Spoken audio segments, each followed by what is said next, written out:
বিশ্বকাপ trophy, club বিশ্বকাপ trophy, men's player award trophy. এই চারজন আর্জেন্টাইন ফুটবলারদের মধ্যে কে কোন ট্রফি জিতেছে চলেন এক নজরে দেখে আসি। প্রথমে পাউলো দিবালা বিশ্বকাপ ট্রফি জিতেছে। ক্লাব বিশ্বকাপ ট্রফি জিততে পারেনি, মেন্স প্লেয়ার অ্যাওয়ার্ড ট্রফি জিততে পারেনি, তাই দিবালাকে 2 পয়েন্ট।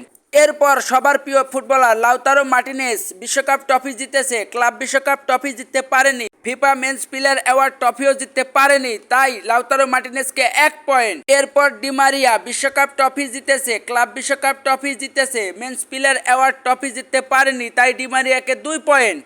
এবার লিওনেল মেসি বিশ্বকাপ ট্রফি জিতেছে, ক্লাব বিশ্বকাপ ট্রফি জিতেছে, মেন্স প্লেয়ার অ্যাওয়ার্ড ট্রফি জিতেছে, তাই মেসিকে 3 পয়েন্ট। তো বন্ধুরা, মেসির জন্য একটা লাইক হবে নাকি?